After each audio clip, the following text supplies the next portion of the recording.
Man, these people, well, they thought I threw away all this shit at the end of the night.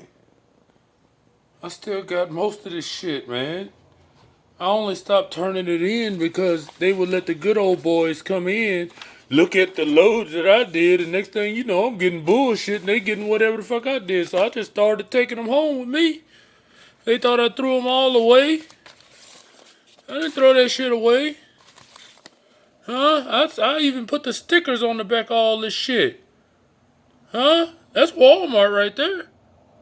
That's Walmart all day long right there. I used to run this shit, goddamn.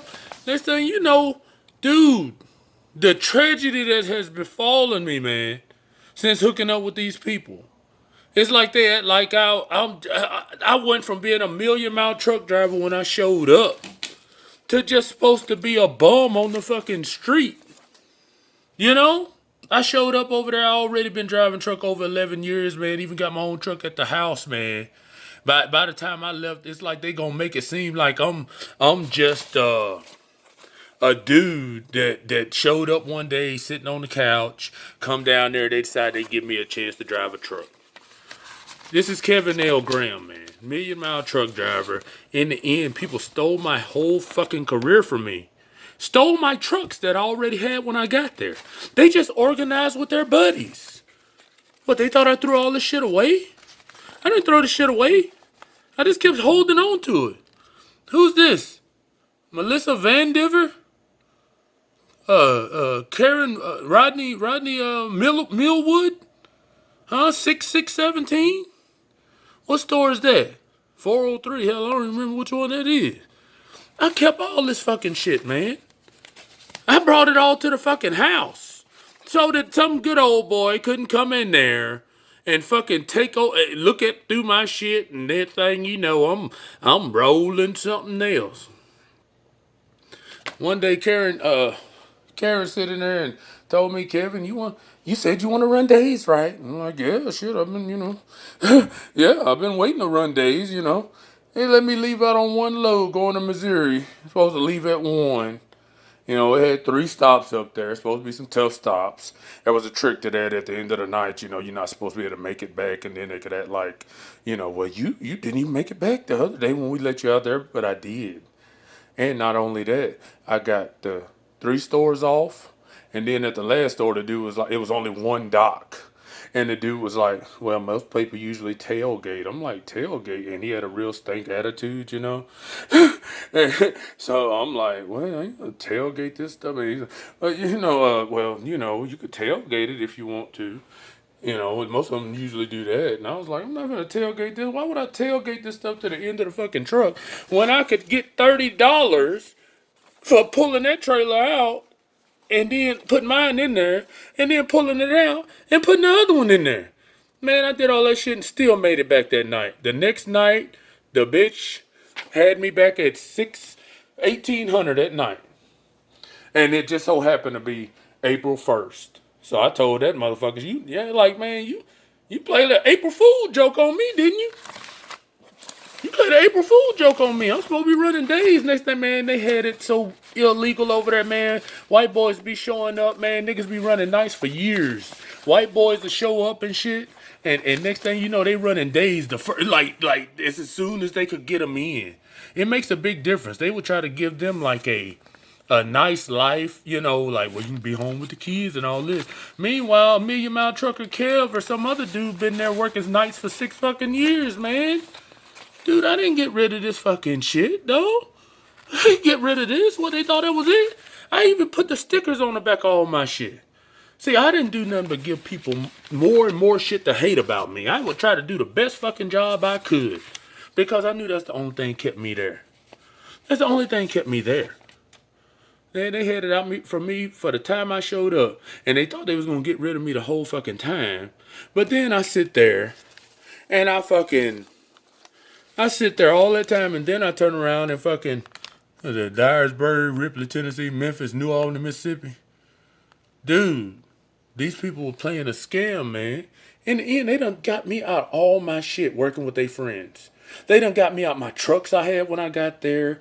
I'm a million-mile trucker, supposed to be getting some kind of. I didn't ask to beg for you to be kissing my ass or nothing, but at least give me the common respect of a dude that's been doing this shit for a while. Everybody got together and they just making it out like I'm just some dude just start doing this shit. Meanwhile, I show you my JB Hunt fucking shit from back in 2008 where I already completed 95 successful loads, except 47,000 miles to show you they were short loads or whatever. But that's the thing. And then on the side, it say accident free. Dude, I got people acting like every time I left out the Martin in New Albany for the Walmart down there that I was fucking tearing shit up. They was covering for their buddies. They was covering for their buddies and making me out to be a fucking bum. Dude, they done got me out of every fucking thing. They done work with their friends. That woman had a computer programmer dude that would come over there every now and again. One day he got mad at her and he said, he put up on the board, hey, tech guy, want my money. You know, she must have had him do all kind of hacking and shit and then sit there and didn't want to pay him. So he was like, tech guy, want my money. And he was talking about Sharon Floyd. They be having them motherfuckers come over there and do all that shit, man. They got hacker buddies and shit. I had people change my address, do all kind of ill ass shit to me. Oh, that's that fucking, that must have been one of them Kentuckies, Wiley. Yeah, that's Mayfield, Kentucky right there. Yeah, I got all that fucking shit, man. This ain't even all of it. I got a whole nother mess of this shit. I don't want to pull it all out. I just brought it home because I didn't want people going through all my shit, you know. And that's just it. Man, I done been, dude, these people have done civil rights violations on me. Do you understand how serious the shit is? I could have been dead fighting for my fucking trucks that I had when I showed up. Dude, they made it seem like, oh yeah, Kevin Graham, they was running a scam like, oh, basically the illusion was Kevin Graham showed up over here and we decided to give him a job, you know, driving truck. And then he started driving truck and then he went and bought a pickup truck and he bought an 18-wheeler. Dude, all my shit was already at the house when I started there.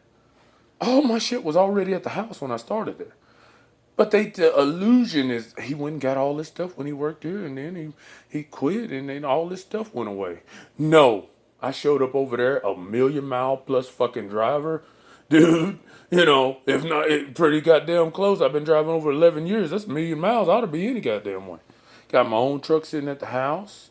No accident-free record. By the time I leave there, I'm being fucked over by everything. I hire a driver. He goes to the orientation. He comes out. He's a company driver instead of my driver, but he still gets in my truck and drives it and tries to tear it up for them anyway. Dude, where is the justice? In the end, I could have been dead, man, because I got police over here telling me shit I done had for 6 going on 7 fucking years is leaving my house because her cousin works at the fucking. They all were playing a game on me. They all the target was my shit and getting me out of all my wealth. And next thing you know, I'm just getting toward a new fucking asshole left and right, left and right. And then they even get the family in on it. They paid my own fucking brother to go and try to get me picked up and shit and all kind of stuff, man. Man, they done civil rights violations on me, dude. It could have ended with my life being taken or whatever for fighting for shit that I know should never left my fucking possession ever. And everybody just went along with it. It's been a fucking horror show. I'm having to watch people in here in the neighborhood build up fucking houses and shit. I feel like some of these people getting stuff in my name because everybody seems like they got promised a little piece of something off of Kevin Graham's fucking name. You know. But that dude Albert Crowley, not Albert Collins, that's the bluesman. Albert Crowley showed up and he was supposed. I called myself giving him a job. He told me he was a preacher and everything. Next thing you know, this nigga's just in my truck trying to tear it up. Oh, I went up to Fulton a lot. Then they run it backwards sometime. The last stop ought to be Mayfield, but that time the Mayfield stop was first. They tried to pull a switcheroo, you know what I'm saying? It's a long way out the way to go to Mayfield first and then back off onto all the other shit, you know. But yeah, man, basically everywhere I've been lately, I have been nothing but tested. I pass every fucking test, and then there's nothing but another test, and in the end, they just throw the fucking board out the window, and I'm supposed to be done. That's it. It's been a fucking horror show. I want justice. I need a whole lot of goddamn money. These motherfuckers owe me millions of dollars, man, just for the civil rights violations of fucking shit alone, dude. They keep $1 million on the stash just for when some driver kills a people's family or something like that. You know what I'm saying? So it's got to be millions because other than that, they just wash that shit off. These people done violated me. I could have been dead right now. And they just played a whole big fucking game on me, a whole big fucking con game. And I want justice. This is Kevin L. Graham from Myrtle, Mississippi.